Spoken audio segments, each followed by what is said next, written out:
Good afternoon, everyone. I'm going to have to silence the people in the front row. Good afternoon, everyone, and welcome to the global launch of the 73rd Statistical Review of World Energy, brought to you by the Energy Institute. This webcast is now live, so it's not just the people in the room. We have a worldwide audience.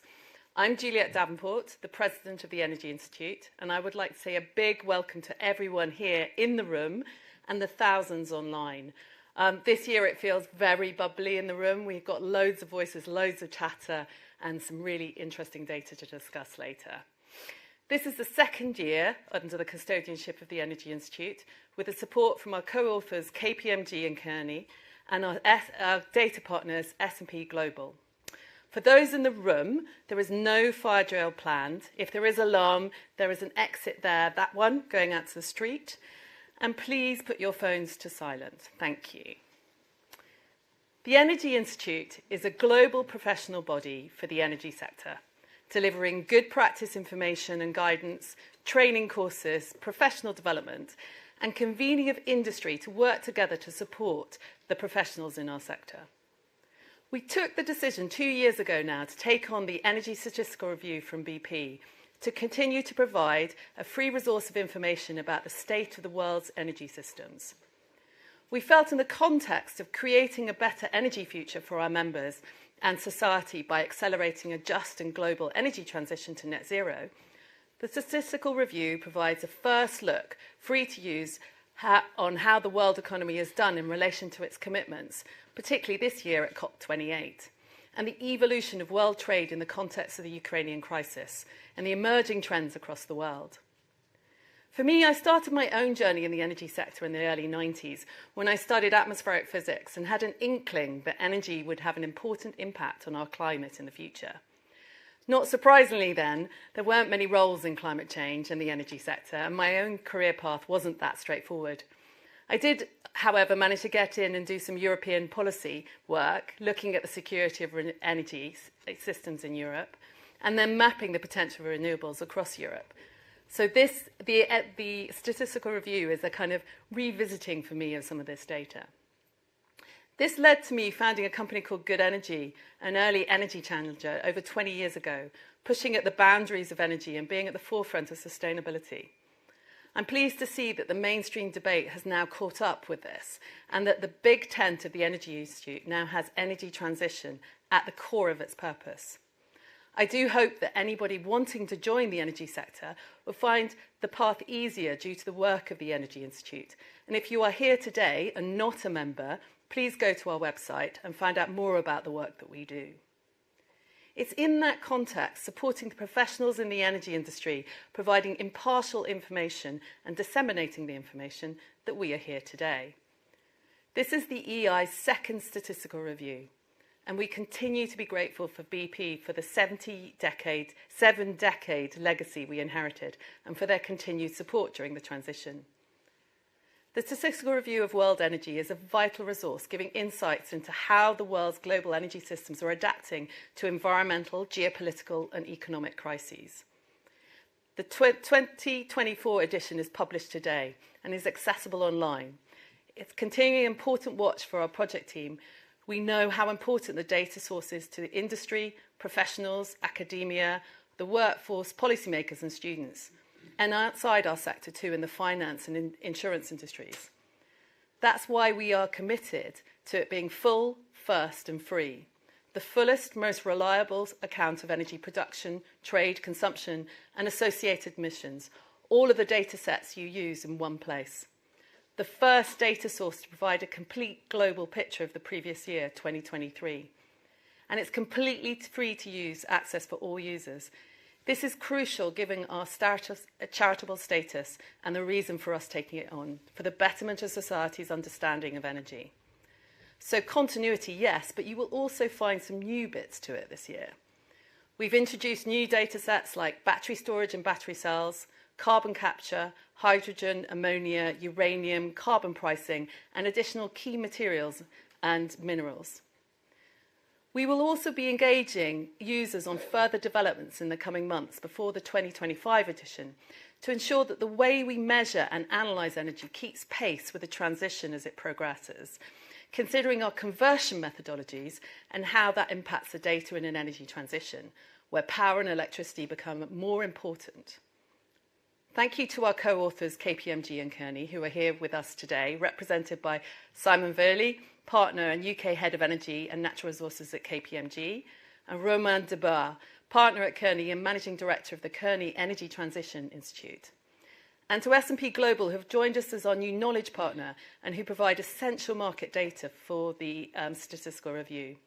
We want to thank the Heriot-Watt University team, who are also here today for their crucial work on the data compilation, and to the members of our advisory board that includes Spencer Dale of BP and Dan Vergen, Vice Chair of S&P Global.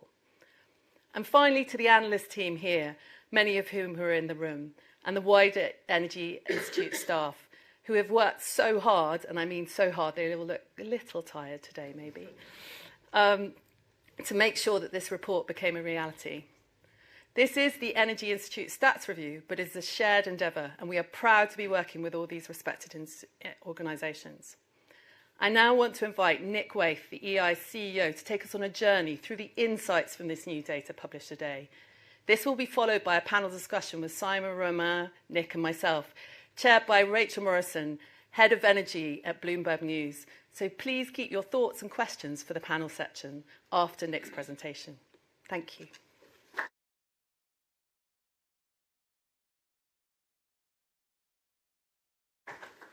Thank you, Juliet. Thank you so much. And thank you all for being here. Good afternoon, good evening, and good morning, depending where you are in the world. I won't repeat all of Juliet's thank you, but I do just want to say a huge thank you to Ian Jones, who's sitting in the second row here. He'll be terribly embarrassed right now, but he hasn't slept for the last 2 weeks and has led the team that made all of this possible. Slightly daunting as always, because I know we've got some really eminent energy experts in the audience here in the room. We've also got some really eminent experts online, including Dan Jurgen. So good morning, Dan, and thank you for all your input. So a reminder that this is the 2024 statistical review, but the data relates to last year, 23, and this is the first year we've had the full picture. So 2023 was the first full year when the world was back to normal with no significant COVID restrictions in place.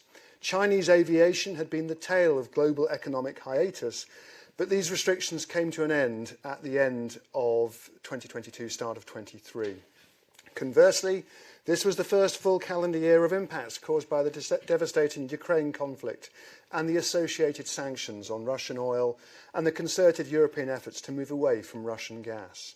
Events in Gaza and the Red Sea only occurred in the final part of the year, so any material impact was unlikely to be seen in this data set.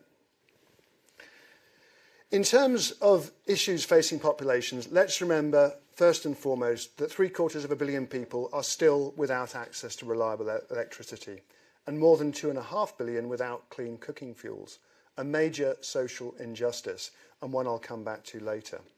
In developed economies, energy affordability issues had started to ease after the record we saw in 2022, and direct interventions to support consumers with their energy bills, for example, here in the UK, were brought to an end.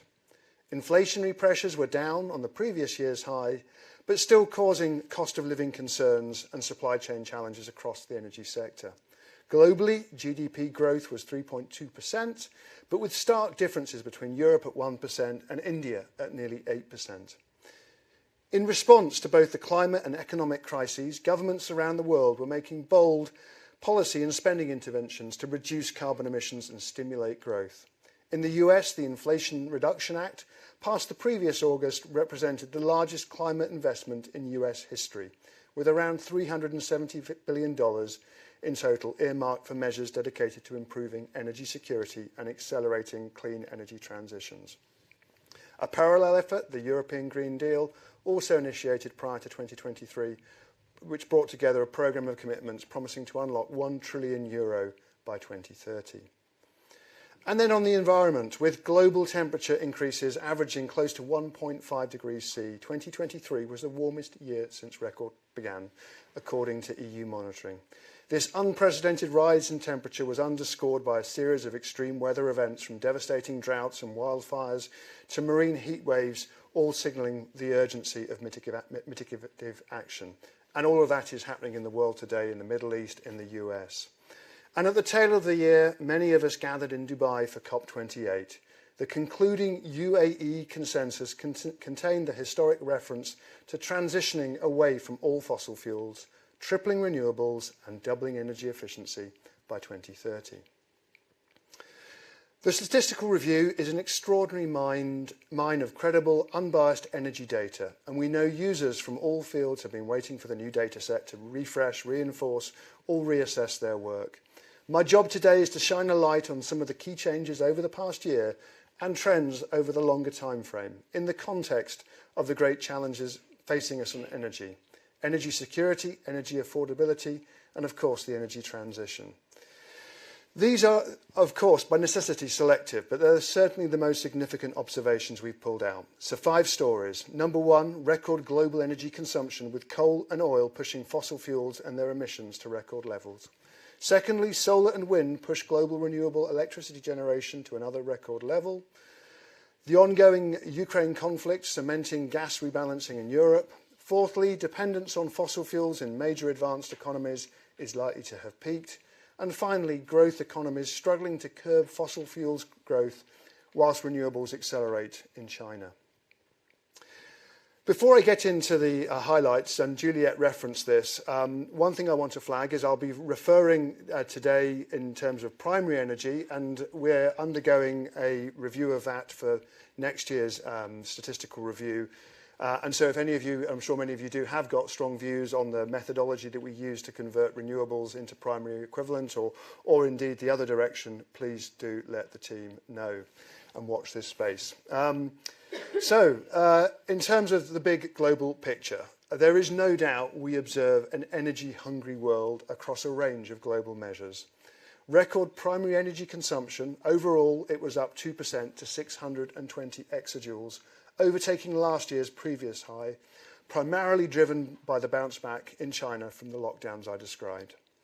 Total fossil fuel consumption increased by 1.5% to 505 exajoules, but the trend of slow reducing fossil fuel share continued, falling to 81.5% compared to just shy of 82% in 2022. Coal and oil both reached new highs in absolute terms. Coal up 1.6% to a record high of 164 exajoules, driven predominantly by China and India. Coal consumption in India exceeded that of Europe and North America combined for the first time. North America and Europe continuing the long trend of decline. Turning to oil, consumption exceeded 100 million barrels of oil per day for the first time too, increasing over 2% compared to the prior year. Notably, growth in production met by non-OPEC plus producers, the US remained the largest producer, seeing its output grow by 9%. It remains to be seen what impact the current mega wave of consolidation in the US shale players will have on 2024 production. China's refining capacity of 18.5 million barrels a day exceeded the US's 18.4 million for the first time ever, making it the largest oil refining market by capacity. However, throughput of refined products from China still lagged the US with overall utilisation of 82 versus 87%. Gasoline and diesel are back to or beyond their pre-COVID levels, with some national and regional differences. Global gasoline consumption of 25 million barrels a day was just above its 2019 pre-COVID level. But kerosene, largely used for aviation fuel, although growing strongly at 17.5% last year, has yet to get back to its 2019 peak. Globally, aviation, measured by RPK, that's revenue passenger kilometres, increased 37% year on year, but is still 6% below pre-COVID levels. Kerosene consumption is still down 8% across the same period, and the delta between the 6 and the 8 is driven by higher capacity factors. For any of you who've been on a plane recently, you probably noticed that, and a more efficient global fleet. In China, COVID restrictions didn't end until late 2022, meaning international air travel to and from China has taken longer to return. In contrast to coal and oil, global natural gas production and consumption remained flat in 2023. Gas production and consumption in Europe continued its downward trend, and in the US, consumption was flat. Higher prices have tempered demand in developing economies where growth in coal remains stronger. LNG supply grew by nearly 2% to 550 billion cubic metres, and the US overtook Qatar as the world's largest exporter of LNG. seeing its supply increase nearly 10% versus the 2% drop in Qatar. The Russian Federation saw falls in both its LNG and pipeline exports, with LNG dropping nearly 2% and pipeline supplies dropping 14%, or 18 billion cubic metres. I will discuss the gas situation in more detail shortly in Europe. I'll finish this global overview on arguably the most important metric, emissions. Total greenhouse gas emissions from energy, carbon and methane, grew by 2% to exceed 40 gigatons for the first time. This is roughly the same rate of the primary energy growth, bucking the long-term trend where emissions have grown at about half the rate of energy. Please note, in contrast to other estimates you might have seen, we include all energy-related emissions, including methane. Although the overall energy mix was slightly less fossil, the mix within fossil has continued to become more intense. More coal, more oil, and gas broadly flat. Globally, since 2000, emissions from energy have now increased by 50%. I'll talk more about the regional nuances later, but the chart on the right sets out the stark changes in absolute emissions by region. Of note is the displacement of coal by increased gas use in the US. In 2023, CO2 emissions equivalent from energy-related processing and methane emissions rose by 5.5% to reach nearly 5 gigatons. Together, they represent around 12% of the total energy-related CO2 emissions. Of course, with increased focus, some of the growth is likely to come from improved reporting. And to improve the accuracy, coverage and transparency of how we report methane emissions, this year we've joined forces with Kairos, a leading scientific company specialising in methane monitoring. Their global data set has been used to augment that obtained through the IEA's Global Methane Tracker to help build as complete a picture of energy-related emissions as possible. Tackling fugitive methane emissions is one of the most impactful, if not the most impactful, actions we can take across the next decade. This is something that the Energy Institute is actively working on alongside industry through initiatives such as the Methane Guiding Principles. For the first time, we have tracked the progress of carbon capture, utilisation and storage, and 41% of installed capacity is in the US, of which 41% is in the US, amounting to a total capture capacity of around 55 million tonnes per year, or just over 0.1% of the total energy-related greenhouse gas emissions for last year. Moving on to solar and wind, growth in electricity continues to exceed the growth rate in primary energy overall, underline the centrality of power to our energy future. Electricity generation grew by 2.5%, compared to 2% primary energy growth. The year saw record generation and growth in absolute terms from renewables, excluding hydro, up 13%. And I'll exclude hydro whenever I discuss renewables and talk about hydro separately. Renewable generation has grown on average 14% annually over the last decade. 74% of the net additions into power generation overall were from renewables, somewhat lower than the 84% we reported last year, although higher in absolute terms. Last year, Chinese renewables accounted for 55% of global additional generation, over twice that for Europe, India and the US combined. And in installed capacity terms, China accounted for 63% of the global additions in wind and solar. So globally, wind and solar installation capacity also continued to grow rapidly, with 462 gigawatts, 67% more than in 2022, with onshore wind growing at 13%, offshore wind at 17%, and solar growing at 32%. Although both the US and the UK added new wind capacity, 6 gigawatts in the US and 1.5 in the UK, overall output actually fell as both countries experienced at least a 2% fall in average capacity factors due to low wind speeds. For the US, this was the first time that output had fallen since the mid-1990s. So whilst capacity continues to grow, the rate of growth in terms of generation has levelled off somewhat. In each of the last 3 years, the world has added just over 500 terawatt hours of renewable generation. That's generation rather than capacity. A key enabling technology for the integration of variable renewable generation, such as wind and solar, is grid-scale battery storage. Last year, total installed capacity stood just short of 56 gigawatts of installed output capacity, representing less than 0.5% of the global installed generating capacity. Today, around half that capacity sits in China. Moving to biofuels, production grew by over 8% to 2.1 million barrels a day, with the biggest increases seen in the US and Brazil. In January of last year, the US Department of Energy awarded $118 million in funding for 17 projects to accelerate the production of sustainable biofuels for America's transportation and manufacturing needs. This has supported biodiesel production in the US growing over 16% since 2022. Globally, the production split for transportation was 54% biogasoline and 46% biodiesel. And the US, Brazil and Europe were responsible for nearly 80% of all biofuels consumed globally. Global installed capacity of hydro experienced a moderate increase of 0.6% to 1.3 terawatts in 2023, China alone accounting for nearly half of the new capacity. Despite this increase, global output fell by 2%. Europe, which saw a major decline in 2022 due to poor rainfall and heatwave conditions, saw a 13% recovery, although remains below 2020 and 2021 levels. China's hydro generation has been essentially flat for the last 3 years, despite commissioning of several large new plants, as a prolonged drought has reduced river flows in the southwest.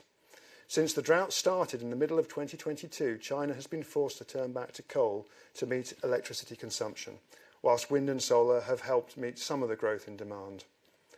Both the US and India experienced similar issues with a lack of rainfall. In the US, hydropower output fell to its lowest level since 2001, and in India, reservoir levels reached a new 5-year low. Overall, in 2023, renewable energy made up just over 8% of primary energy, with hydro adding another 6.5%, taking the combined total to just under 15% of primary energy. So does the growth rate get us to the COP28 consensus of tripling renewable energy capacity by 2030? Well, only just. Over the past 10 years, installed capacity of renewable power generation has grown on average by 14% each year. The growth has predominantly been in wind and solar, which have grown at 13% and 26% respectively. If we were to sustain these development rates out to 2030, then the COP28 pledge to triple capacity to over 11 terawatts would just about be obtained. Maintaining the 10-year average growth rate would see 1.6 terawatts of new capacity added in 2030, over 5 times the new additions in 2023, or equivalent to the entirety of Europe's installed grid capacity in a single year. The challenges of achieving this ambition should not be underestimated, with lengthy wait times for permits, inadequate investment in grid infrastructure, the need to quickly and cost-effectively integrate variable renewables and high financing costs all need to be addressed, particularly in the global south. In terms of nuclear, despite a small drop in total installed capacity, electricity generation from nuclear power increased by 2%. However, it is still just below its 2019 pre-COVID level. Output from nuclear in Europe fell by 1%, with the recovery of France's nuclear fleet from prolonged outages in 2022 offset by Germany's closure of its last 3 remaining units in April of last year. Nuclear generation in Germany is now zero, having made up around 15% of generation a decade ago and nearly 30% at the start of the century. China continues to lead the way in building new capacity, and since 2000 it has built around 60% of all new nuclear capacity additions. In late 2023, commercial operations began on a small modular reactor demonstration plant, a world first. Following events in Fukushima in 2011, Japan has gradually returned units to service and output increased by 50%. But overall, nuclear generation is barely a quarter of what it was pre-Fukushima. Whilst output from nuclear in the US remained relatively flat, it was still equal to the combined outputs of China and France, operators of the second and third largest fleets. During COP28, 24 countries backed a ministerial declaration calling for a tripling of global nuclear capacity by 2050. To meet this, we would need to see the 4% growth rate achieved in China last year replicated globally each and every year until 2050. For the first time, as Juliette mentioned, we are introducing hydrogen into the statistical review, both in terms of listing hydrogen prices along with ammonia prices and installed production capacities for both blue and green hydrogen projects. Whilst global production of hydrogen stands at around 100 million tonnes a year, it's worth mentioning that around 99% of this remains grey or black hydrogen derived from gas or coal without carbon capture. Over the coming years, we'll track the progress of how this evolves. Our intent is to provide users with a robust, transparent and unbiased basis on which they can monitor and form their own views on the extent to which, and the timescales within, they believe low and zero carbon hydrogen could make a material contribution to the global energy system. I want to turn here to the commodities that underpin a future built on low carbon electricity.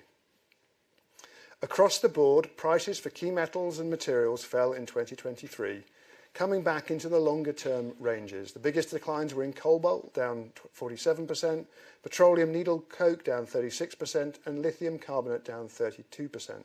Prices for copper and natural graphite also fell by 4% and 15% respectively.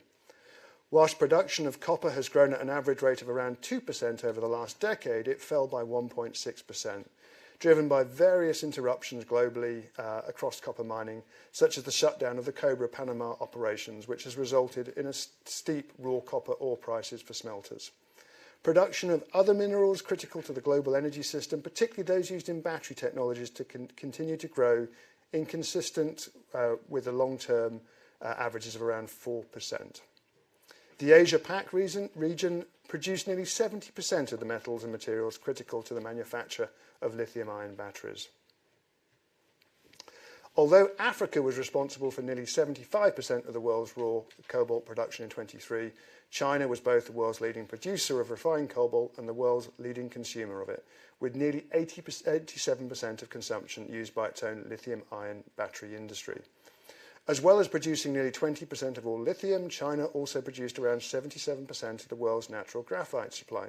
Notably, China registered increases in both its lithium and natural graphite reserves of 50% each. It now holds 11% of the world's lithium and 21% of its graphite reserves.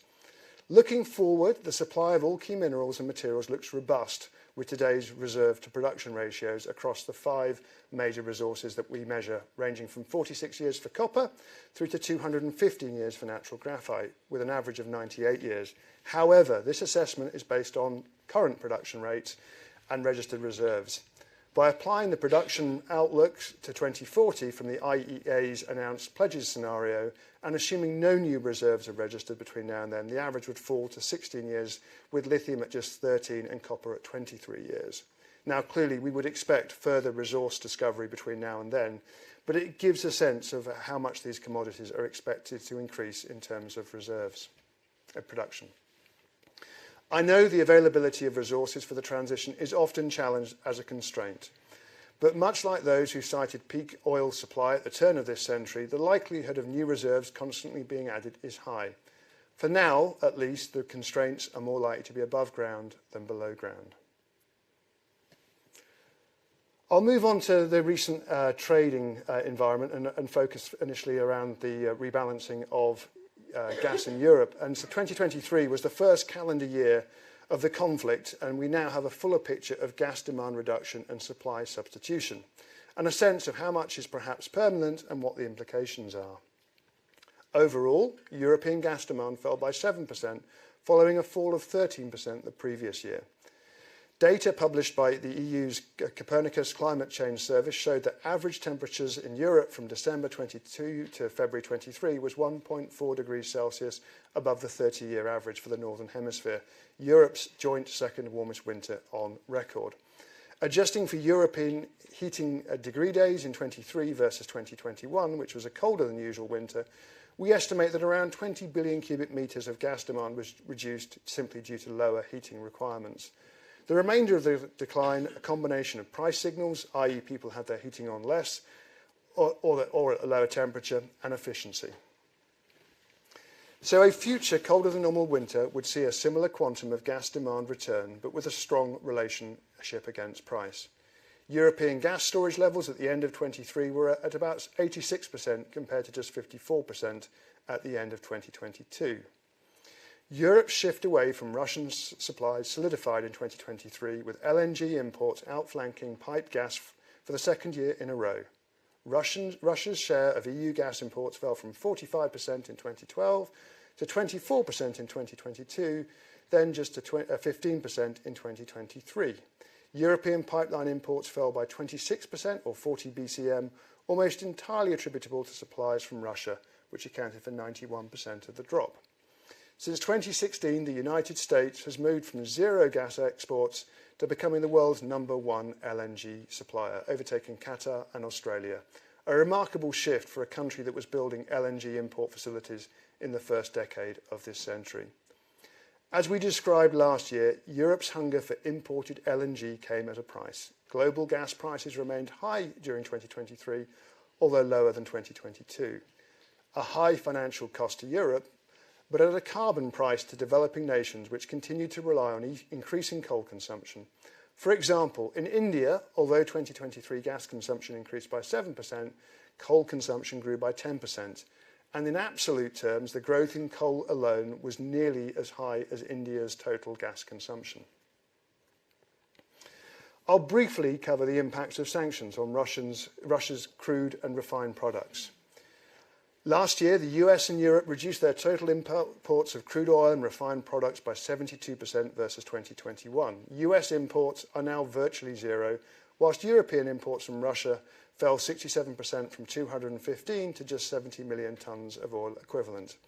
In contrast, over this same period, China and India both increased their imports of Russian crude and refined products by a total of 139% to 214 million tonnes of oil equivalent.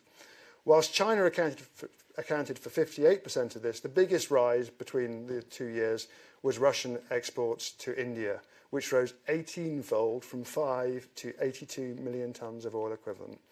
And I won't describe the chart on the right, but that gives a demonstration of how Europe rebalanced its crude and product imports. Towards the end of the year, conflict in the Middle East and Houthi attacks in the Red Sea put further pressure on international trade. This, however, did not have a material impact in 2023, but certainly will do so this year. Volumes of crude and products passing the Cape of Good Hope have increased from around 6 to 9 million barrels per day already this year. When it comes to the energy transition, the big picture is, of course, what counts. There is only one planet Earth and therefore one net zero. But the big picture masks materially contrasting regional variations. And I'll now use some of the major energy-consuming regions as a lens to explore this. For the purpose of brevity, I may risk making some generalisations, and this is certainly not an exercise in ranking, but one of statistical observation. Starting with the advanced economies of Europe and the US. Combined, they make up around 1/8 of the global population, but account for around half of global GDP in nominal terms. Although we have seen a strong bounce back in energy demand following COVID, both blocs recorded falls in overall energy consumption in 2023, and both are exhibiting signs of peaking or post-peak fossil fuel demand across their economies. In Europe, fossil fuels in 2023 were below 70% of primary energy consumption for the first time since the Industrial Revolution. In absolute terms, Europe's fossil consumption fell by 6% last year, and coal consumption has halved over the last decade. France, which has always been a relatively low fossil country, saw it fall to just 48% last year versus 53% in the prior year. In fact, in 2023, fossil fuel consumption did not increase in a single European country. It would take a major unexpected change for Europe to revert from this course. The response to the Russian-Ukraine conflict has shown that energy markets can rebalance and consumers will respond to price signals. That perhaps bodes well for the need to increase the pace of the transition. Turning to the US, consumption of fossil fuels fell by 2% to just over 80% of total primary energy. Notably, coal consumption fell by 17% and has more than halved over the last decade. It may be too early to call an absolute peak, but regardless of how US politics evolves this year, the US seems likely to follow the European trend.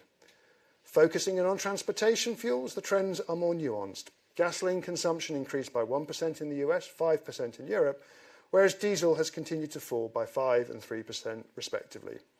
Neither market is likely to see gasoline or diesel exceed all-time highs, but whether they are in structural decline or at plateau has yet to play out.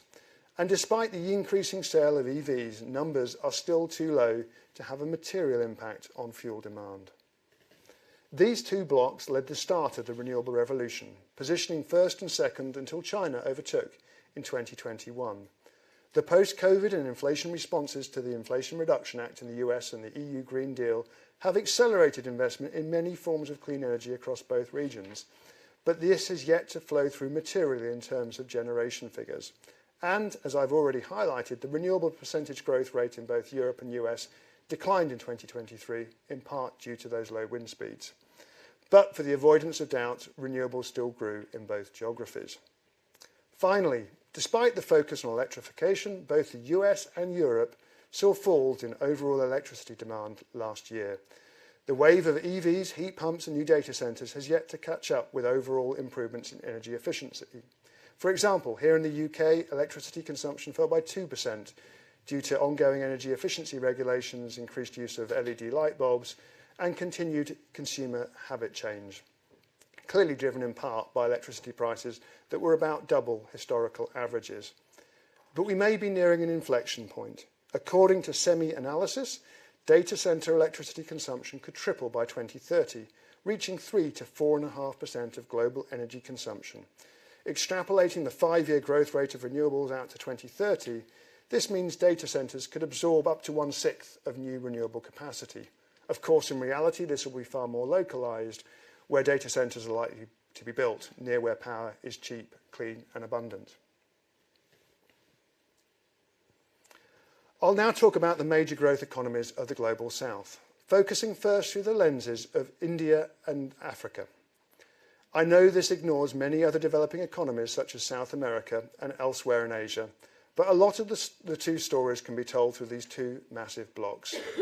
India and the continent of Africa each represent nearly 20% of the global population, but only 4 and 3% of global GDP respectively, and 6 and 3% of primary energy consumption. Globally, as I mentioned before, 750 million people, 1 out of 10, do not have access to reliable electricity to light their homes, refrigerate their food, or keep cool in rising temperatures. And around 2.6 billion people still rely on heavily polluting biomass, such as charcoal, coal and animal waste for cooking. The vast majority of these people live in these two geographies. In India, fossil fuel consumption continued to accelerate, up 8% last year. Coal, oil and gas have remained remarkably stable in market share over the last decade, last year accounting for 89% of energy consumption. Notably, in electricity, 96% of the net power generation additions in India were from fossil fuels. In 2023, coal consumption in India exceeded the combined consumption of Europe and North America for the first time. Renewables were 23% of net additions, but this was offset by a sharp fall in hydro. Whilst India may be broadly on track to meet its 450 gigawatt renewable target by 2030, this is far from sufficient to cover the overall increase in power demand without increasing fossil generation. And turning to Africa, the story is perhaps even more surprising. Primary energy consumption actually fell by almost 0.5%, and electricity consumption was flat. Fossil fuels accounted for 90% of overall energy consumption, whilst renewable generation, excluding hydro, grew at 12%, but it's from such a tiny base, representing just 6% of electricity, excluding hydro. Putting this in context, China, just the year-on-year increase in China's renewable energy consumption was over 5 times the whole of Africa's total renewable consumption. Hydro is more significant at about 18% of African power generation, and this benefited from a 3% increase last year. The forward picture is no more positive. The IEA recently estimated developing economies outside China account for only 15% of the global clean energy investment pipeline. This is well below what is required to meet growing energy demand, let alone any hopes of decarbonisation in many of these countries, where the high cost of capital is holding back the development of new projects. When I travel to Africa, people often say, we can't decarbonise until we carbonise. Sadly, at the moment, it seems that Africa can neither carbonise nor decarbonise. And finally, let's focus on the world's largest consumer of energy. China represents nearly 20% of the global population, around 20% of the global economy, nearly 30% of global energy consumption, and just over 30% of global energy emissions. So note, the scale of this chart is twice the one I showed for the US and Europe, and 4 times the scale I showed for India and Africa. We reported last year Chinese demand was still materially impacted by the extended lockdowns through to December of 22. So it was not a surprise to see the sharp rebound that took place last year. Crude oil, gasoline, diesel, and most other products saw sharp rebounds. Despite this massive growth in relative and absolute terms, there are indications that we may be approaching potential inflection points. Although China's full return post-COVID saw fossil fuel consumption increase to a new high last year, up 6%, driven by increases in crude and coal use, the proportion of primary energy from fossil has been decreasing since 2011 and fell very slightly to 81.6%, not far off the US. And within the fossil mix, coal is slowly being displaced in relative terms by gas. However, perhaps the most interesting point relates to the power sector. I already mentioned that China accounted for over half of the global additions in renewable energy generation. Perhaps more importantly, it accounted for very nearly half of net additions to Chinese electricity consumption, 49%. So if you extrapolate the historic 5-year average growth rate on electricity consumption on one hand and renewable electricity on the other hand, 2/3 of electricity net growth from renewables would occur this year in 2024. And by 2027, nearly 100% of net growth in the power sector would come from renewables. And by 2030, 150% of net growth would come from renewables. So actually the 50% thereby displacing fossil. That's not a forecast, to be very clear, that's not a forecast, but gives a sense of the rate of China's growth in renewable power and the potential role in meeting the COP28 tripling target by 2030. This will be a key factor to look for in next year's report. The rate of EV sales is also likely to start making an impact on Chinese fuel demand. In 2024 alone, electric car sales are expected to reach 10 million in China, accounting for nearly half of all new car sales. Added to the 8 million EVs sold in China last year, that would displace somewhere in the order of 300,000 barrels a day of gasoline.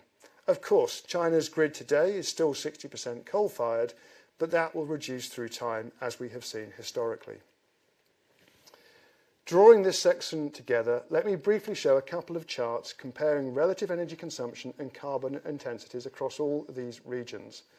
Firstly, it would be wrong not to point out energy emissions per capita to highlight the vast differences between the US, Europe and the global south. The average African still uses around 1/10 of the energy of the average American. What is notable is that for the first time, per capita energy use in China has exceeded Europe. Clearly, we shouldn't ignore the energy and emissions that Europeans have effectively exported to Chinese manufacturers, but nevertheless, this is a significant milestone. Indexing emissions intensity, effectively CO2 per unit energy consumed, tells another interesting story, highlighting the divergence of China and India. Despite the huge increase in Chinese fossil consumption in 23, emissions per unit of energy have continued their downward trend, in contrast to an uptick in India. Whilst Chinese emissions per unit energy have declined 15% over the last decade, India's have nearly returned to 2013 levels. At the global level, today's new data provides little encouragement in terms of global climate change mitigation. Clean energy is still not even meeting the entirety of demand growth, and therefore, at a global level, not displacing any fossil. Arguably, the transition has not even started. But, as I have shown, this is masking a granularity, ranging from the major advanced economies of Europe and the US, where fossil demand is peaking, to the still carbonising growth economies of the global south. The picture is lopsided for sure. There's no one single transition journey, no template for energy development in the energy transition, due to such variety of natural resources, diverse starting points, and stages of economic development. But the danger of accepting this polarised multi-speed trend as inevitable is that it doesn't match up to the urgency of what the climate science is telling us. Every year at COP, we rightly expect all nations to step up into the face of climate change. And there is impressive intent. But in the execution of the promises we make, we need to factor in the unintended consequences. These journeys are influenced by each other. We need to identify if there are structural, causal connections between successful decarbonisation in the richest economies and accelerating carbonisation amongst the poor. If we were one country on planet Earth, we would tackle this challenge differently. We would have agreed a global carbon price. Capital for infrastructure would flow to where it was most productive and carbon reductive. We would prioritise remaining fossil productive to lower carbon sources, and we would most likely be much further along in phasing out coal. But we are not one country. It's surely no coincidence that the rich economies are successfully attracting the lion's share of capital and capacity in clean energy, while many developing countries appear to sit at the back of the queue, deepening their reliance on fossil fuels to give their growing populations the access to energy and improved quality of life they deserve. It's no coincidence that Europe's success since 2022, replacing fossil Russian gas with LNG from the global market, was achieved by essentially outbidding developing nations, leaving them to burn more dirtier coal and oil. The data clearly shows this. And it's no coincidence that the offshoring of manufacturing to economies in which labour and overheads are cheaper has enabled consumer nations to cut their territorial greenhouse gas emissions, leaving the CO2 occurring in economies less able to deploy the cleaner technologies needed. All of this reinforces the need to look for a way forward that progresses a transition that is just and doesn't leave people behind. We need to facilitate capacity building and overcome barriers to clean energy finance everywhere, or else the global COP28 goal of tripling of renewables simply won't happen, nor will 2 degrees C, let alone 1.5. Different geographies with contrasting energy stories, but one interconnected energy system, one net zero and one planet. And I'll now invite the rest of the panel to join me on stage.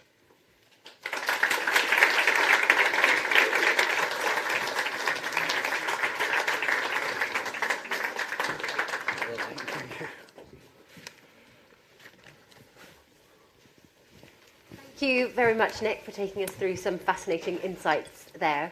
I'm Rachel Morrison, and I lead the team at Bloomberg covering the energy transition. We've been writing a lot about many of these trends and developments, and one in particular has been on the demand side, and the industrial demand consumption sort of stayed weak in Europe despite low prices, and power demand has done largely the same, whereas as Nick outlined in the US, it's a sort of different story with the projected demand increase from new data centres, and that's something that's fascinating and something that obviously we're thinking is going to happen in Europe too, but perhaps more slowly. The statistical review is always a great moment to zoom out, look at the bigger picture and connect up some of the dots. There's a lot to talk about over the next hour, and we've got a great panel, so I'm expecting some more insights. So I'd like to introduce to you Simon Verley, who is Vice Chair of and Head of Energy and Natural Resources at KPMG in the UK. Beside me, we've got Romain Debar, who is Partner and Managing Director of the Energy Transition Institute at Carney. We have Juliette Davenport, who we've already heard from, who is President of the Energy Institute. And we have Nick Waith, who is CEO of the Energy Institute. So perhaps we could start with each of you giving a little intro, maybe what you do, what you're most interested in, and we'll dive into some questions after that. Romain, should we start with you? All right. Thank you very much for this introduction. First of all, I should say that we are, very happy to have been working with all our partners on this, stat review, statistical review of world energy, because in particular in this very specific period of time where you have so many factors influencing and shaping the world today, you have so many things that we need to be tracked and to be understood to make sure that we're going to achieve the energy transition in the future. So, and I think first of all, my first comment is the messages that we get from Nick's presentation today are absolutely clear and strong in terms of what's happening in the energy landscape today. I think I have more or less 4 takeaways. The first one is, it's another year of very contrasted outcomes. On the one side, very good performance on energy transition with the renewable push by wind, solar PV and wind. 13% growth overall. I think that's a key result. Another good result, sometimes we talk about the access on the availability of metal and mining products that are required for the energy transition. And we see that we have some kind of positive trends in terms of production and also in terms of reserves. Not for all the metals, and mining, but overall, I think we have some good trends here. And very interestingly, I think this 2023 obviously was marked by a lot of geopolitical tensions, new events, and so on. And I found personally that the energy industry has very well reacted to that. You can see what has happened in Europe with the natural gas flow, the development of LNG from different regions across the world, reorganization also of the oil flow. I think that's relatively positive. But what is, of course, very negative in 2023 is the record ever of fossil fuel consumption, and in particular, for the first time, the oil consumption of oil exceeded 100 million barrels per day for the first time. So this is, of course, very negative for the climate. Second takeaway, which is not so positive as well, is there is no progress made on energy transition. We see that global GDP increased by 3%. We also see that the primary energy consumption has grown by 2%. At the same time, global GHG emissions have grown the same percentage, 2%. So the more you consume energy, the more more or less you emit the same amount of greenhouse gas emissions, which in fact cannot be managed because you cannot achieve energy transition like that. And the result, of course, is we are approaching plus 1.5 degree target today. So there is no such thing as energy substitution. That was the same in the past. When you produce an additional energy, so renewable energy in that case, then you just consuming on top of fossil fuel. And I think that maybe and that's why we need the EI statistical review of world energy, because the question I have personally is, are we in a kind of rebound effect of the energy transition, meaning that because we are investing in new energy production industry, like we are developing solar panel, wind turbines, and so on, we are emitting like that, and while we are still operating a fossil fuel industry. So are we in this kind of rebound effect, or are we just ignoring that energy transition is one of the main pillars of the energy transition, energy efficiency, sorry. And maybe one last comment. I think it's a bit on the side, or let's say, of the review, but the statistical review. But I think personally that the energy industry has entered a more pragmatic period vis-à-vis the investment and so on. What I mean by that is we all know that new technologies like hydrogen, wind, and solar have their own intrinsic set of characteristics and complexities. You have the technology readiness level, the energy efficiency yield, the economic cost of these technologies, and so on. And all these parameters are relatively complex to understand and to master, in particular from investment. And I would give two examples that describes this more increased maturity of the energy markets, I would say. The first one is, and that's what the review says or shows, the progress made on green hydrogen is very tiny. So you mentioned 1% of the global hydrogen production today, despite the fact that the European Union and other countries have provided massive support investments. So you can question the relevance of hydrogen or where it should produce, and of course, the relevance of these solutions will vary across the globe. You need to consider the local specificities and so on to make your investment choices. Another example, so offshore wind works very well in Europe. We have seen so many projects in the US being cancelled because several reasons, but in particular because the projects were not economical, and also because the grid maturity was not there to absorb such massive amount of Europe. So in a way, I think I would conclude my let's say remarks on this aspect. I think in a way this more pragmatism in the energy industry is kind of a good news, which means that we can invest, or investors can decide to invest in more efficient energy technologies, more appropriate energy technologies. I hope it's going to be the case anyway. Yes, in the end, the financial market will progressively comprehend more precisely where to invest, and hopefully accelerate in the right direction, where needs to be done. Thank you. Thank you, Roma. Would you like to go next, Simon? Yeah, thanks very much. And just to say, from a KPMG perspective, we're equally proud to partner with the Energy Institute on this review. A hugely important survey of what's happening on the energy transition. There's three facts from Nick's presentation I just want to call out. And if you think back, next year is the 30-year anniversary of the first COP in Berlin in 1995. And you think back to 1995, and the share of world energy coming from fossil fuels back then was 86%. And today it's 81.5%, as Nick described. And that's 30 years of efforts. Despite all the growth in renewables, that's how much difference we've managed to chip away at in terms of the share of fossil fuels, which is pretty salutary. I looked at Nick's chart. There was an 18-month period during COVID when it looked like the world might be on the right trajectory for Paris, but sadly we've rebounded and got straight back on the horse in terms of the pre-COVID trends, pretty much.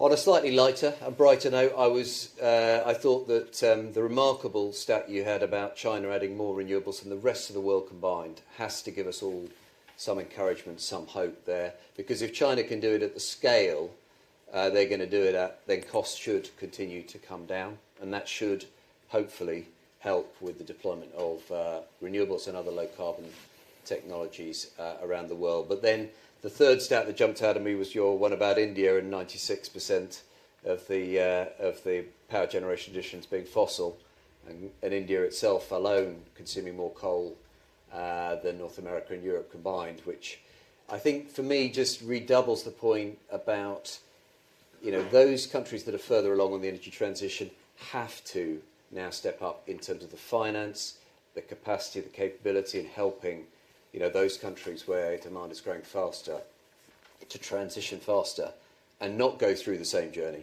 that we've been through, because otherwise, as you said, the consequences will be very dire indeed. So those are the things that jumped out at me. Thanks. Thank you, Simon. Juliette, would you like to go next, please? Yeah, I mean, you've heard a lot from me already, but just three things that came to me is that the first one is Africa looks like it's in stasis. So we're not managing, there's not a significant increase of the availability to energy for people who don't have access to energy. And we don't seem to be able to decarbonise either, so that it seems to be really stuck. And for me, that coming to one of the countries that really we should be considering about what developed countries can do more work around is how do you get inward investment into those countries, and particularly with the concept of the leapfrogging from away from fossil to directly to clean energy technologies. So I think that looks like a real opportunity, but obviously sort of interest rates in a high interest rate world, that becomes even harder to look at sort of developing economies investment. The next piece is, and this is a sort of trend that we need to keep an eye on, is obviously world wind speeds are down this year and have been for a couple of years. And the beginning sort of research looks like it may be an impact of climate change longer term, that low level wind speeds could potentially reduce. And that is something that we need to consider if we are looking at wind as a real technology, of whether we should be adapting to using technologies that use lower wind speeds. And the same with hydro. Obviously, you've seen the droughts. Nick talked about the droughts in China. That has had a significant impact on hydro output. And if you kind of thought of the world, if we had been in a higher wind speed and a higher hydro world, actually maybe China would look significantly different in terms of the amount of carbon it was producing.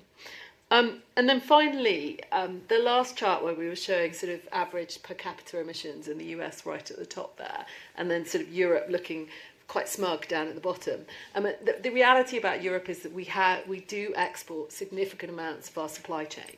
And actually, you're probably better off if you added China and Europe together, you'd probably get a better picture. So the question for me is, what can we do more about our supply chain? And should Scope 3 emissions really be a significant focus for developed countries, and where we start to put our efforts? Because you can never influence anybody unless you have a direct influence, as our supply chain is that. We're going to dig into that a little bit more. Nick, is there anything that you'd like to add? I think it's when you step back and look at the scale of the changes that occurred. And if you just look at China, on the one hand, this was a bounce back. broadly in line with the pre-COVID trend. It's quite hard to kind of go back and prove the counterfactual. If COVID hadn't happened, where would China be? We think roughly, it's about where it would have been. I can't sort of prove that 100%, but it's roughly in that space. You look at the year-on-year growth in China, it was equivalent to the entire UK energy consumption, 150%. 1.5 UKs is how much China just grew in 1 year. It gives you a sense of the scale. But then when you look at the scale of the renewable deployment, I mean, it is absolutely phenomenal how much China has put down. Juliet talked about wind speed. I think there are also potentially other constraints coming in, and there are signs. I wouldn't say it's a definite trend yet, but there are signs that generation capacity, i.e. how much stuff you've got on the ground, is growing slightly faster than generation, which wind speeds is part of. Inevitably, you go for the best resources first, so through time you're dealing with lower quality resources. But we know there's grid constraints, 15 years to get onto the grid for many projects here in the UK. So are we seeing more of that just kind of, which is a concern, because you can, you hit the tripling renewable capacity by 2030, that's no good if it's not generating at triple as well. Thank you. We're going to get started with some questions, but we want to give you all the chance to have your questions answered too. So if you're online, please post your questions into the Slido chat box. And ideally, if you could tell us which country you're in, if you work in energy, which field. And in the room, there will be a mic, so put your hands up, please, if you have a question for the panel. So I just wanted to start with the wind and solar growth. And that pushed, as we saw, global renewable electricity generation to a record. But we also had fossil fuel consumption reaching a record high. So when do you think that we'll reach a tipping point with fossil fuels potentially declining globally, if we're sort of trying to find something positive? Juliet, perhaps we could start with you. I mean, I think starting to look, so it looks like, as Nick went into the data, it does look like the US and Europe has started to really, that decline has already started to arrive. And China looks like it is the next one on the list who could potentially move to that. I think and obviously that's a significant scale, so China brings massive scale to that. I do think if we look at the UK, UK renewables are between 40 and 50% of electricity today. One of the challenges is that you now begin to get into, as Nick was saying, grid constraints, and you begin to get into system constraints. And so the next level of investment is going to need not just the renewables investment, but the wider system investment as well. And I think that's going to be the challenge for some of these systems. I think on the positive side, when you look at the innovation space, where that is really coming through is on data and control. And so I went to Energy Systems Catapult Innovation Day recently, and they must have had 40 businesses, all of them talking about either data control within people's homes and businesses, or on a wider scale.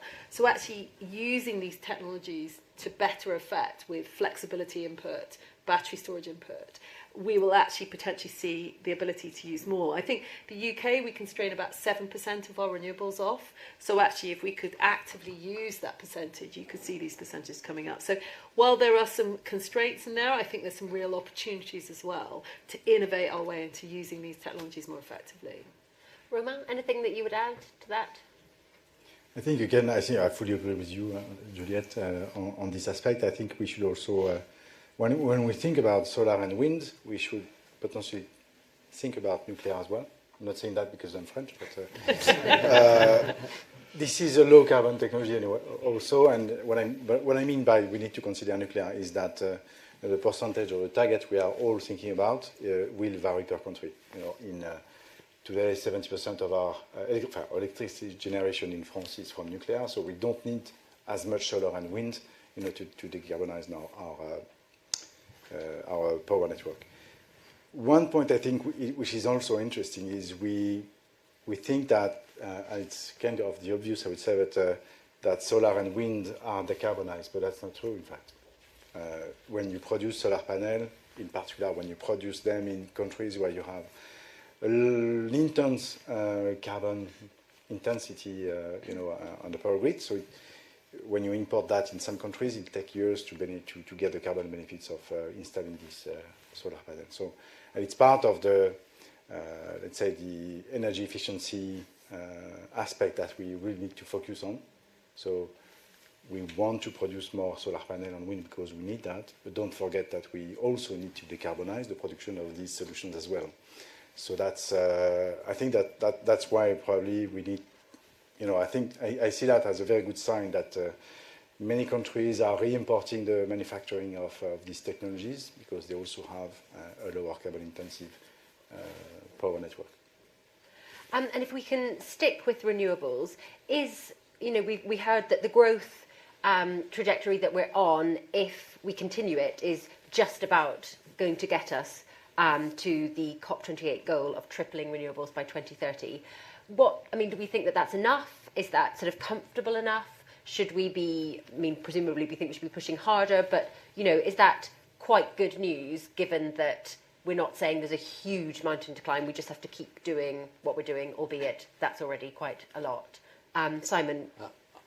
I'm a little bit more sceptical. I totally agree with the calculation, Nick, but it's an you've done the arithmetical calculation if you carried on at the same growth rate. Of course, in absolute terms, you're adding more and more in terms of terawatt hours of renewables. And we've just seen, just because we do a lot of renewables work across the world at KPMG, just how hard the last few years have been with higher interest rates, grid constraints, some of the supply chain problems.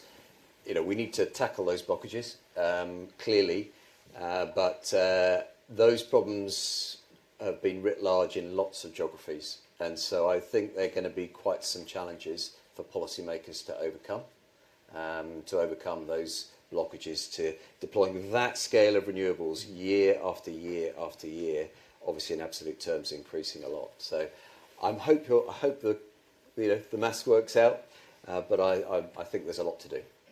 Yeah, and to be very clear, that is not a forecast. It is very much, as you said, the arithmetic maths. But I think, and I think we've got to look at the sort of geopolitical backdrop to this as well, with changing governments around the world. I think on the one hand, we've now got to a point in most geographies where renewables are winning because they're winning. They don't need government support, subsidies. Texas recently overtook California as the largest solar state in the US. However, we've talked about some of these restrictions, and I think just the narrative that could come through if certain governments around the world do change in the coming months, and that is certainly a shift we're seeing in Europe. It may happen in the US, and it then becomes that much harder to remove the constraints. So I think it's a challenging target to get there. I think it really is a challenging target. And then if we get to that target, is it enough? Well, it kind of depends how much fossil it's displaced on the way down as well. Yes, and to that point, we saw that the mix of fossil fuels in the global primary energy mix seems to be getting dirtier. Why are we seeing growth in the burning of the dirtiest fuels, so that's coal and oil, while gas is sort of pretty much staying still? Simon? Well, it's partly because of availability and price. That's the blunt truth of it. And I think that you highlighted a really important point, which was that, yes, Europe managed to divert away from Russian gas, but it paid a price for it, right? We paid a price for it, and some of that gas would have gone elsewhere. It didn't. Yeah, and so they burned coal instead. So I think you hit the nail on the head in your description, really. So I think really it's about availability and about price. And when push comes to shove, governments around the world, the famous trilemma, energy security and affordability, squeezes out the action on decarbonisation when times are tough. That's what the last 30 years of this data tells us. Mm-hmm. And so does that then mean gas will still be a transition fuel, or can we go from coal straight to renewables? I think gas is going to have to be a major transition fuel to complement the growth of renewables, certainly as we try to electrify things in providing that flexibility.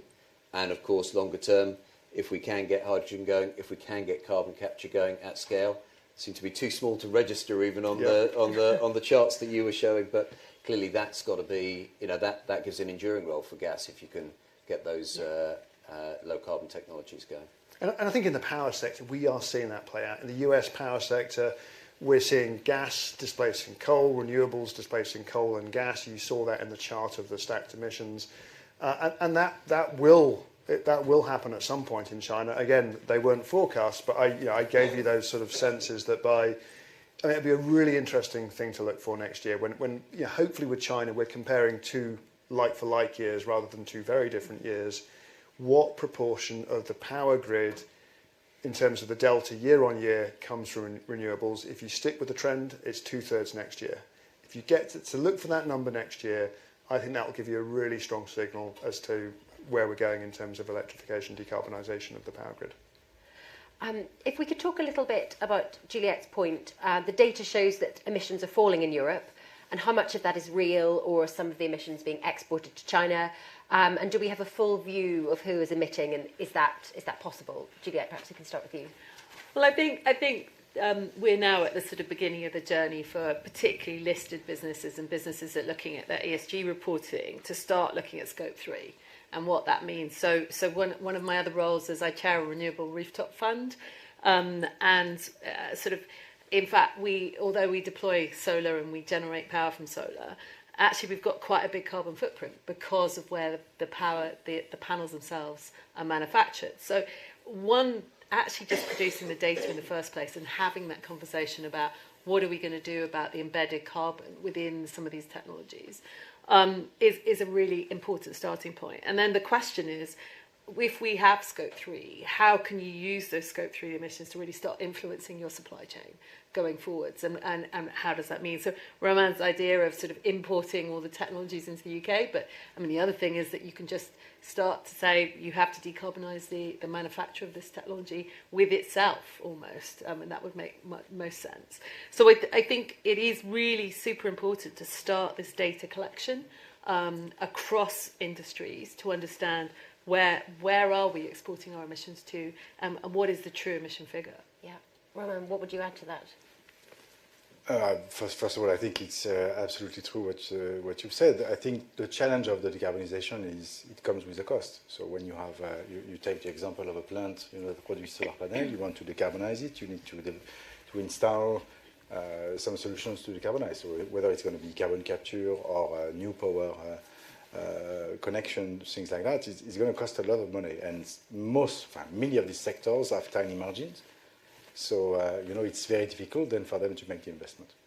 And I think what we have here is in Europe, that's exactly the purpose of the carbon border adjustment mechanism that is being implemented at the moment and probably coming to force in 2026 if everything goes right. The thing is to establish a kind of level playing field for all the manufactured products.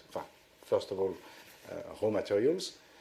So steel and cement and fertilizers produced in foreign countries will be taxed the same level of European companies for the carbon for the carbon emissions they have made in their own countries. So this will first of all incentivize the European manufacturer to reduce their carbon footprint themselves, and also for the importers from foreign countries to reduce also their carbon footprint because they want to reduce the carbon tax they will pay to ship their product to Europe. So I think this kind of financial mechanisms, it's the only way, in fact, to incentivize the industry to. You might have other mechanisms, but this kind of financial incentives, I think, is necessary to move forward. Yeah. Simon, do you agree CBAM is the sort of way to tackle this? Well, actually, I agree with both what Julia and Roman said. Reporting is really important. So we're a big global audit firm. We're doing a lot of these ESG reporting, TCFD reports, etc. And that's hugely important. The transparency it brings, the visibility, and also crucially through the supply chain, as you said, Juliette. You've got the FTSE 100 companies now starting to ask the difficult questions of their supply chain, the questions about emissions. But I also agree CBAM will provide those financial incentives.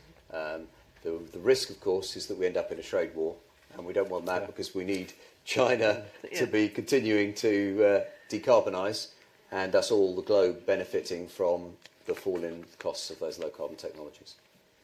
And just one more question from me before we turn to some of the questions that are coming in. And it's something that we've started to think about quite a lot. If China could reach peak emissions this year, and Nick, you sort of touched on it, that would be a really interesting point to look at in the data next year.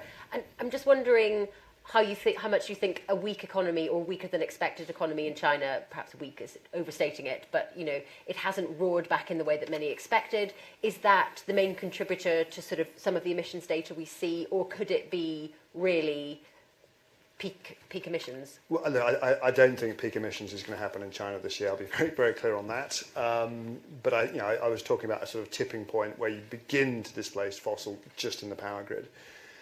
But I think if you look at the correlation between energy use and GDP, it has slowly disconnected globally. And so in some respects, there is less of that linkage now. I mean, what happened 2020 through 2022 was the fact that nobody was travelling. There weren't planes in the air in China, and it took them a very long time. Even to now, international aviation is only just now beginning to kind of get back to anything like sort of pre-COVID levels.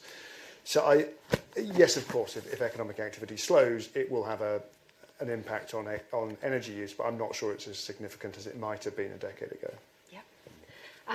Okay, let's take a question from the room first. If there are any, please raise your hand and a microphone will make its way to you.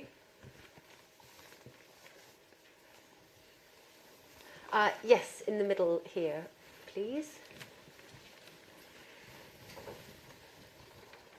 Hi there, great work. Thank you very much, very enjoyable, and I always enjoy reading the report.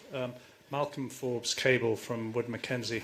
Just an interesting question. I felt the panel were almost getting there with the question, but we measure territorial emissions. Surely it should be consumed consumption rather than territorial emissions to really get a real gauge of where we are and how we're progressing. How can we do that? Why don't we do that?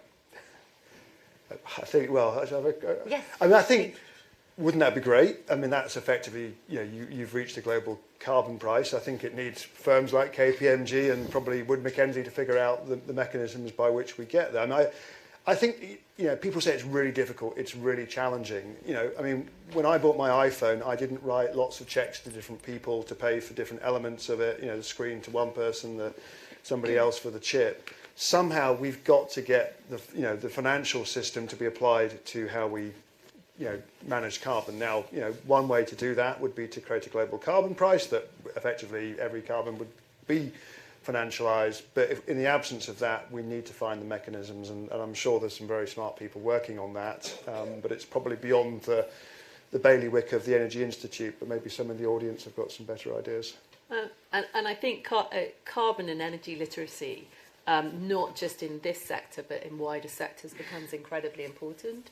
So I think so many sectors have always just considered themselves through a financial lens.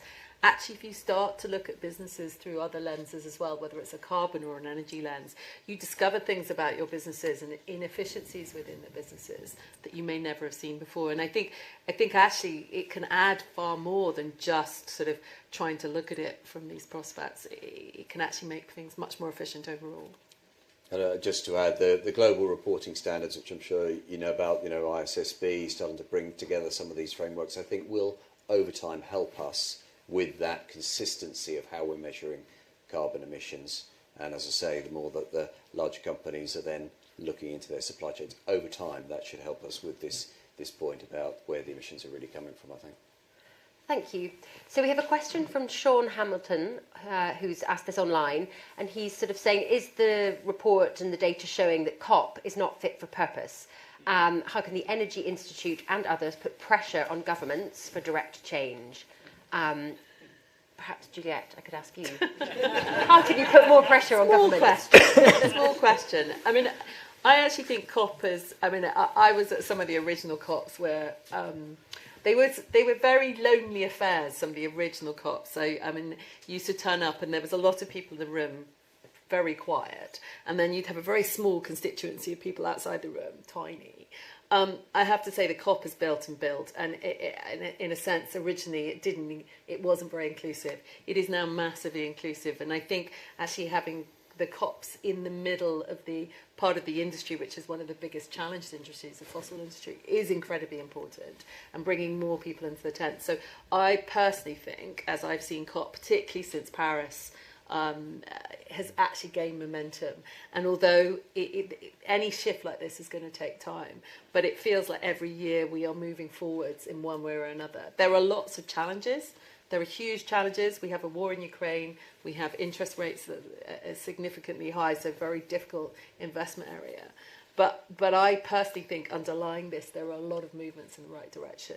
And if we don't keep going to COP, I absolutely think we should keep going to COP and keep working. And trying to get the perfect solution isn't where we start from. We should all start moving at every single level that we can do. Because if Paris showed anything, it was actually bringing people together with their own commitments was a much more effective way of getting an answer than trying to create a global answer that everybody agreed to. Thank you. Roman, perhaps I could ask this one of you. It's from Hugh Lee, who's online from the UK.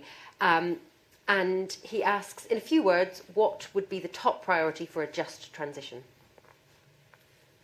That's a good question. I think there are many things to do. The first one is to address the African situation, for example, to reach a global commitment to support the development of these countries. There is also something that we just touched on is the greenhouse gas emissions reporting, tracking.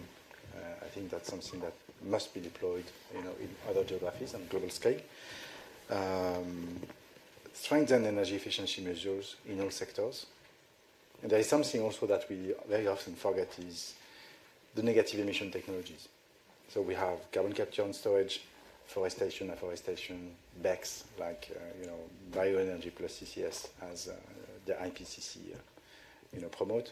So all these technologies and managing forest and agriculture and all these things is a bit aside of the energy sector, but there is a strong relationship between the two sectors. So I think considering these solutions and supporting these solutions and managing them well, because lots of things must be improved also in this space. But these are the 4 measures, I would say, that we should implement very quickly. And if I can come in on that, Rachel, I think there's a really human element to this as well, and I think that's through a couple of dimensions at least. We talked about the sort of access point there, Roman. I think there's a skills and capability piece, and there's a lot of discussion right now about the future of the North Sea. And if you're a 50-something-year-old worker working offshore in the North Sea, this is pretty scary. The North Sea is all you've known. How do we help those people transition into CCUS, offshore wind? That's something that the Energy Institute is very actively working and supporting, and others are too, but we need to do much more around reskilling. And then I think there's a really important consumer element to this. The people who can afford a Tesla and solar on their roofs at home, and they've got the flexi tariffs, they are the most well-off people typically in society. The people who are not the most well-off can't afford these things or haven't been educated how to access them. And there's something about how do we make these technologies available for everybody? How do you build in energy efficiency into mortgage products so your mortgage is discounted if you invest in energy products that save energy and ultimately make it a lower risk proposition for the bank? So why wouldn't they lower the rates on that? So I think there's some really important elements that sort of need to touch the human aspect of energy. Thank you. Let's come back to questions in the room. In the front row here, please. Could we have the microphone? Thank you. Brilliant, thanks. Alan Thompson, Global Energy Leader at Arup. I just wonder, in terms of the report and future reports, the extent to which you start bringing in the national determined contributions, recognising they're going to be reviewed probably before COP, but definitely before February 2025. It seems to me that the potential times the contribution could give us some pretty good insight. I think as a product, we do want to evolve this. You've seen some of the evolution we've made in the data lines we've captured this year. So that would be another one that Ian will add to his very long list of future things. We launched for the first time, just something that didn't happen in the product's 72-year history prior to last year, a country tracker last year, where we looked at a number of different dimensions around the energy transition. It wasn't intended to sort of name or shame countries, but it was meant to bring different elements of the transition alive. through the lens of real countries, and we published that at COP28. We may well do something similar at COP29. So we're open to new ideas, of course. We need more people to help us collaborate, provide the data and support us produce it. So always welcome new partners on the project. More questions in the room. There's one here, please.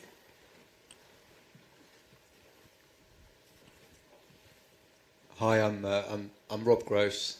I'm one of the trustees of the Energy Institute and director of the UK Energy Research Centre. I also promised I wouldn't ask a question, but I'm just gonna contextualise it. I haven't got a phone signal. I was going to check this, but I think from memory, if you go back to Simon's 1995, the total GDP of China was something like the same as the GDP of Italy, right? I can't remember, that might be a bit off, but the point is around exponential growth rates, and exponential growth rates of very, very big numbers and exponential growth rates of what were initially very, very small numbers. So the observation that I'd make is that if you go back to 1995, wind and solar and the other new renewables have absolutely astonishingly overperformed relative to expectations. It's just that the level of economic growth that we've seen in key parts of the world, and particularly in China, during that kind of 30 years or so, have been even more astonishing. And so when we start talking about rebound effects, that makes me slightly nervous and a little bit pedantic, because the fact that one growth rate can't keep up with another growth rate is not a rebound effect.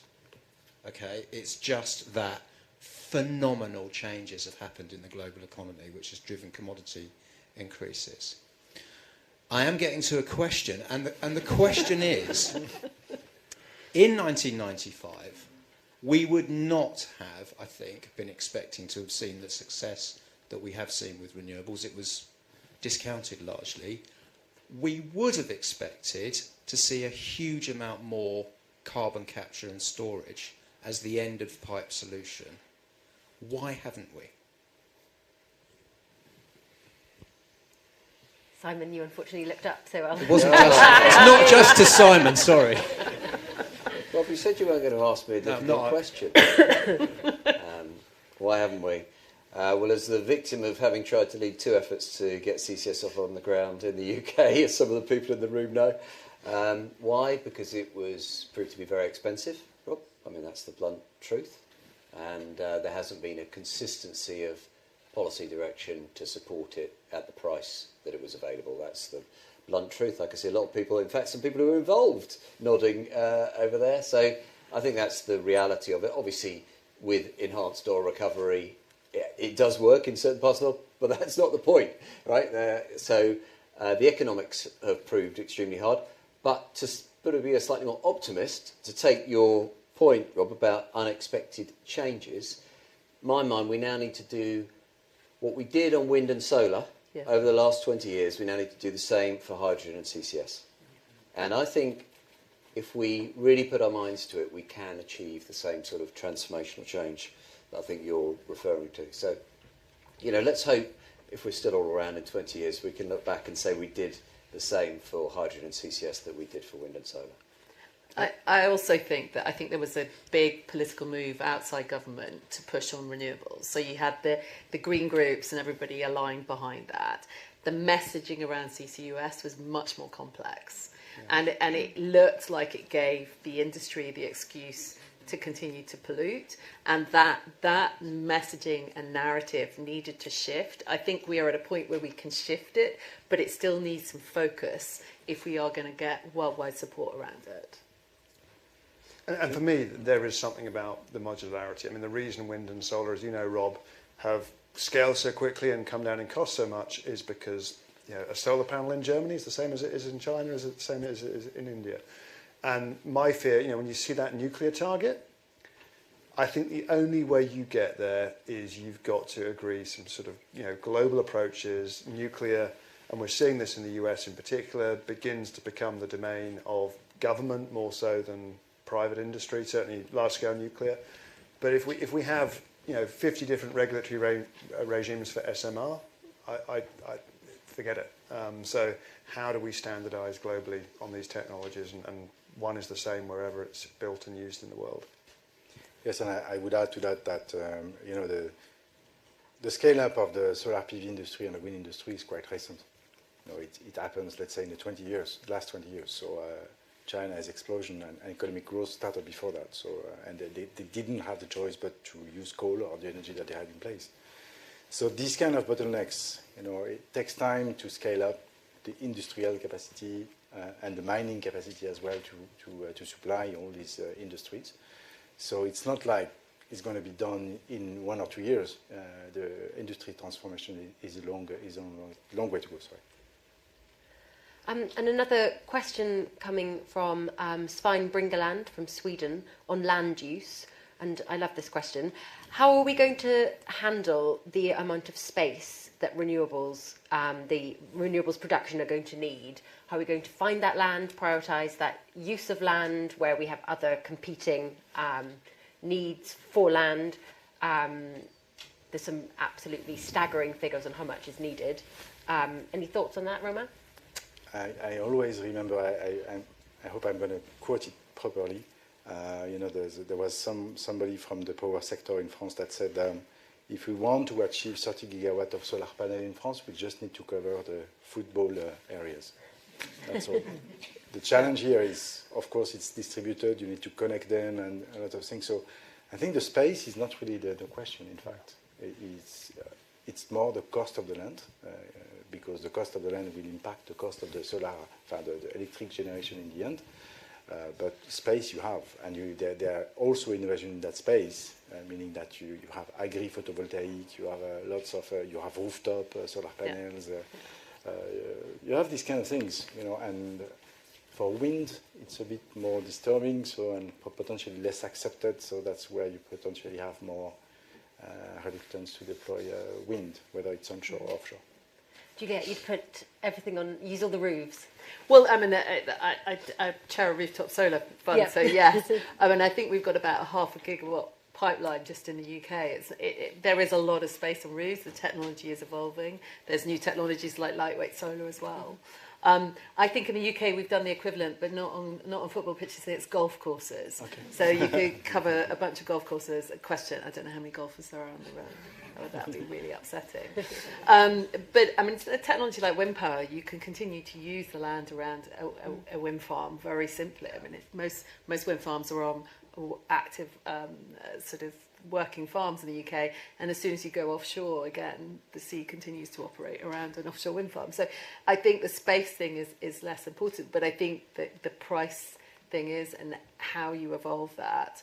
But also there are opportunities there. I mean, one of the things we've seen with implementation of solar in the UK is the biodiversity and soil gain. So the question is, when we're looking at carbon capture and storage, are there other opportunities with some of these technologies to think about carbon capture from a soils point of view within the technology? And that is something I think we haven't done enough looking at yet.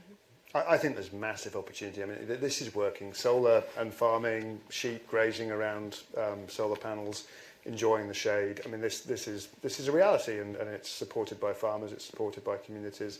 So I think that the bigger challenge is around getting the permit, getting the grid connection to where you need grid the is a big issue. And look, I talked a lot about Africa. It's one continent, over 50 countries. There's an awful lot of land there, a lot of solar resource, a lot of wind resource, and very little of that resource being used today. And we've got a question from Conor McCool, and he's in Singapore, so I think we ought to ask it because he's stayed up so late. Supply chain, grid constraints and interest rates have been holding back renewables recently. And what about power market structures? Are they fit for purpose? Well, somebody who's heavily involved in the UK reforms, we know what needs to be done. We know the kind of structures that do work, and we've seen tremendous progress. I mean, take the UK, we've gone from 8% of our power come from renewables in 2008 to nearly half today, and that's a tremendous advance, I think, over that 15-year or so period. So I feel it's more about making sure that we are learning from that experience globally, sharing lessons. Certainly when I was leading the UK reforms, we were looking at other countries to learn from and looking at what was happening in Chile and, you know, across Europe and elsewhere in Australia. Not saying we got it all right, but I do think that there are plenty of examples of power market structures that can work, and that needs to continually evolve. Clearly, something we haven't really touched about very much is the demand side. And to the previous question about how much land do we need, well, the more we can smarten our energy system, the more we can use the demand side, the less we'll need to build. Yeah. And that's something, obviously, we need to keep working on in terms of power market structures that can facilitate that demand response and flexibility. Okay, thank you. We have another question online from Oliver Reynolds. To what extent, he wonders to what extent the private sector has or could have a role in renewable energy development in Saudi Arabia or other members of the GCC.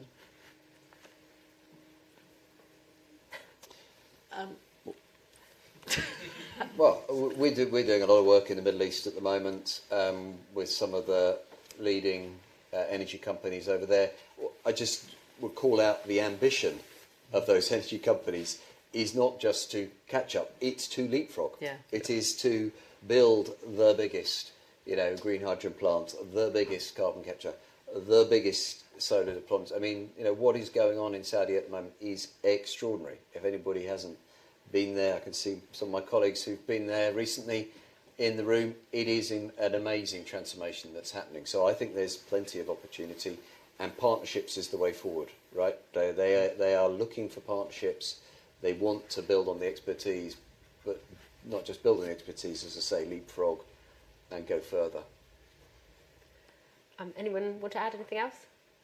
No, I agree with Simon. I think that the Middle East particularly is developing the largest solar park in the world at the moment, or has just completed it. I mean, I don't think anything's being held back there. I think they're looking, and they are feeling some of the effects of climate change day in, day out in terms of that region of the world. So they are really looking at what can they do in terms of at least transforming their own economies right now. I'm just going to call out the one stat from the table I've got in front of me. Renewables excluding hydro in the Middle East grew 43% last year. So, I mean, you know, just to underline the point with what's actually happening out there, it's an incredible scale. And I suppose if some of those ambitions are realised, it could be the thing that helps green hydrogen. You know, if we don't have the scale, perhaps in Europe, but we can import some of that in the form of ammonia. We have another question from Hugh Lee online, and he says, given that the IEA has said we must have no new investment in fossil fuel production if net zero is to be met, how do governments and oil companies justify granting new oil licences? We obviously know in the UK that an incoming Labour government would not have any new oil and gas licences in the North Sea. But is that the first step that needs to be sort of taken by governments to stop fossil fuel production, not granting any new licences? Roma, would you like to answer? It's a very, very difficult question.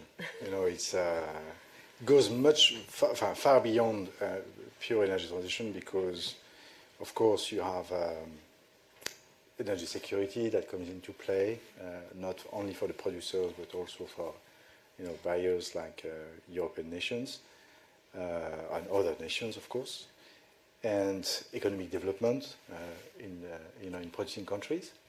So when you have such an asset in this country, why wouldn't you try to leverage it? So it's difficult to tell them you should not produce the fossil fuel that you have in your ground. And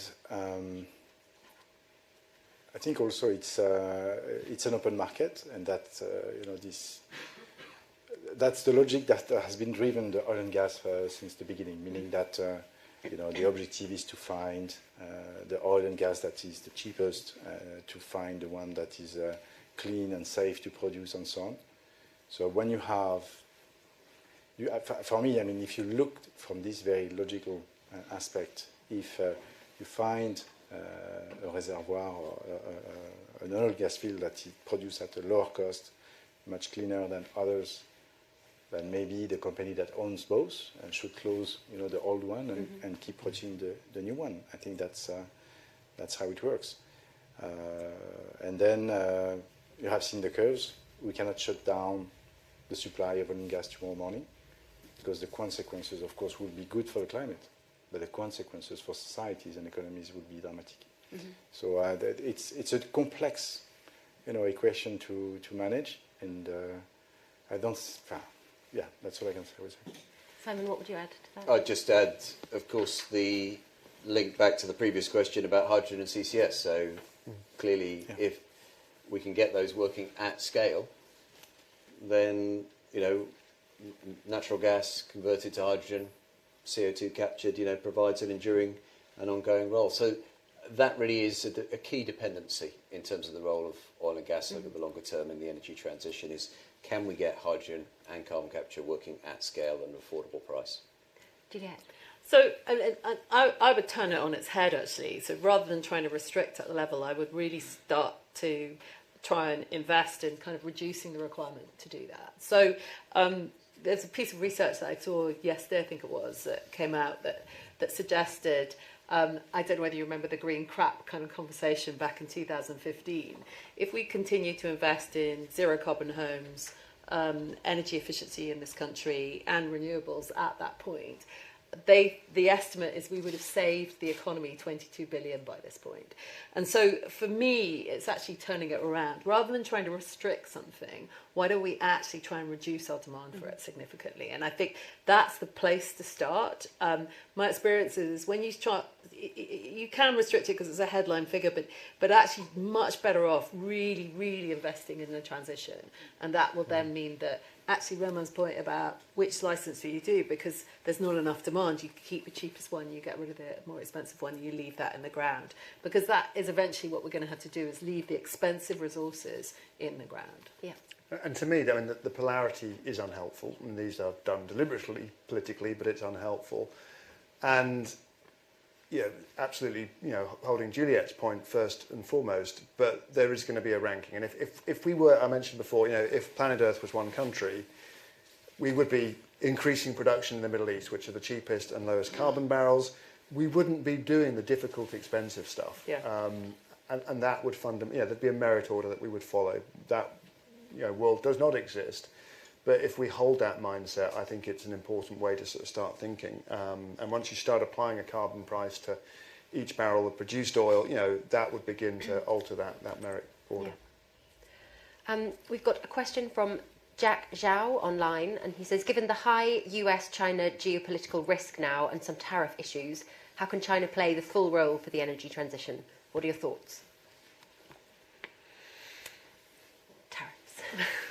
It's a tough one, and I mean, the example I would give, and I'm going to be in the US next week, so I'll get more sense of this then, is that despite the growth we've seen in renewables in the US, there is now sort of a slight pushback on solar because it's importing supply chain from China, which is driving the nuclear agenda. So I think there's always intended and unintended consequences of what happens geopolitically. Okay, do we have any more questions in the room? Yes, in the front here. Thank you. Thank you, Will Dalrymple from New Energy World from the Energy Institute. My question is about gas and gas trends. The key transition fuel, perhaps, hugely effective in Europe. But why was gas demand flat, or gas growth basically flat last year? Was that supply chain constraints because of the cost? And if so, could it be that paradoxically increasing exploration of gas could lower prices and move away from dirtier fuels? What's going on with gas?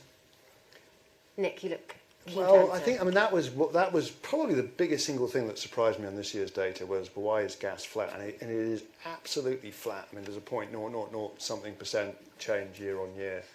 And I think, you gave a big part of the answer there, Will, which I think is, high prices, as we talked about before, have stopped gas going into global south. We talked about India in particular, where although gas grew at 7%, coal was growing at a higher rate in relative terms, at a much higher rate at absolute terms. So I think there's coal is cheap, and that has fulfilled a lot of the energy demand. And then we saw in Europe that there's been demand reduction, in part because of the warmer than usual winter the last 2 years, but also because people aren't heating their homes as much. People are shifting away. I think it's too early to see a material year-on-year impact from heat pumps, but that will happen through time. And then in the US, you know, almost as gas displaces coal, renewables are displacing gas. So there's a sort of a waterfall effect happening in the US. So I think, I mean, those are some of the big reasons, but I think it's surprising. And Russia has been consuming and producing less gas as a consequence of what's going on there. I think the price effect, as you say, Nick, is definitely a global phenomenon. The Europe, I do want to add to that the price effect, the warm winter, but also the effort national governments made in Europe to really drive energy efficiency. I mean, it got quite draconian. There was no hot showers in, you know, swimming pools in Germany, and, you know, other examples of governments really getting on the front foot. And sometimes I think we might need a little bit more of that sort of wartime spirit, if I can call it that, to get some of that demand reduction that Juliette called out earlier. So I think definitely the Europe story is a big part of the global gas picture. Thank you. And there's one question I would like to touch on before we sort of bring things to a close, and it comes from Luis Moreno, and it's on battery energy storage. Maybe we can say batteries and other forms of energy storage. What kind of difference, what impact, what potential do you think these have to make a difference to energy demand and emissions reductions?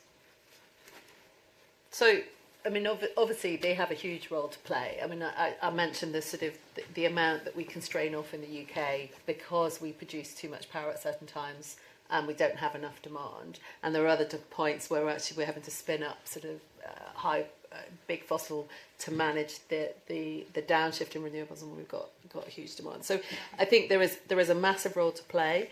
I think it's still very difficult to look at the long-term investment signals and really get transparency in that more than anything else, so that it's still difficult to make the financial business case around not all technologies. Some technologies are more straightforward than others. And I think obviously the cost, we need to still continue to see the cost of these technologies, whether it's hydrogen storage, whether it's physical storage, whether it's battery storage. So the different types of storage that are coming through are really exciting, but we've still got quite a long way to make sure that we start integrating them. And as I said, the pricing signals long term are significant enough to crowd in investment in those areas. Any observations, Roma? Well, I'm just thinking about the electrification rather than just the battery technologies, because it's difficult for me to estimate, what will be the energy demand for the manufacturing of battery itself. But the impact of the utilization of the batteries for the battery electric vehicle, for instance, is the most efficient technology for road mobility, for example. So you have about 90%, well-to-wheel electricity efficiency of electric engines compared to oil and potentially gas vehicles.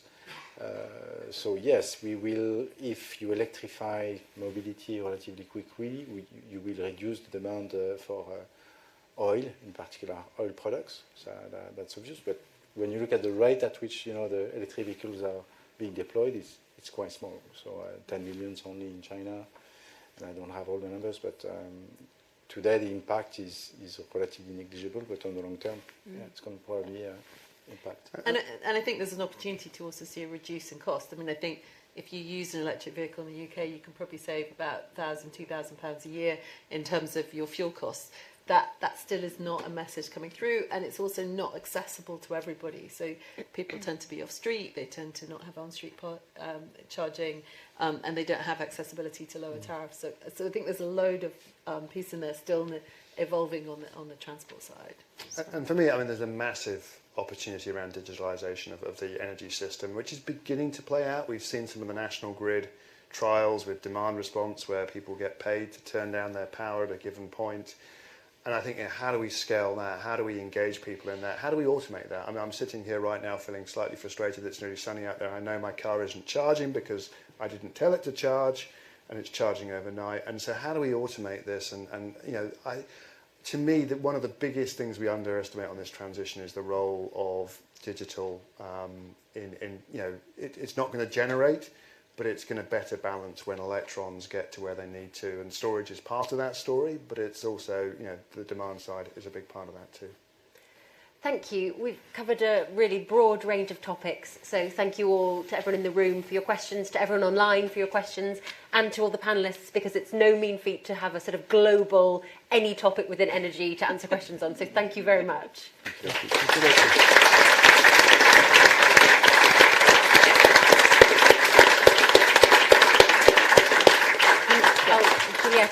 Yeah, so just a few closing words. So thank you again to everybody in the audience, to the Energy Institute and the teams for all the work they've done on this, to the my fellow panellists for everything we've been talked about. For me, this is a really proud moment because it's actually one of my final outings as president of the Energy Institute. I do feel I leave the organisation with a real sense of purpose and a mission with the energy transition at its heart. Diversity is part of its DNA, and innovation of information is part of its delivery. It has been a privilege to be part of this journey in the last couple of years. I know the EI is in good hands with my successor, President Energy Andy Brown, who I will be continuing as a member of the Council of Trustees, so I'll be keeping an eye, Andy. For those of you here in the building, refreshments and further conversations are upstairs in the library. Otherwise, I encourage you to dive into the data. I certainly will be myself with a little spreadsheet action. Encourage you to check out the rest of the Energy Institute and what we do, and encourage you, if you're not a member, to become a member. And on behalf of the Energy Institute, thank you and have a great day.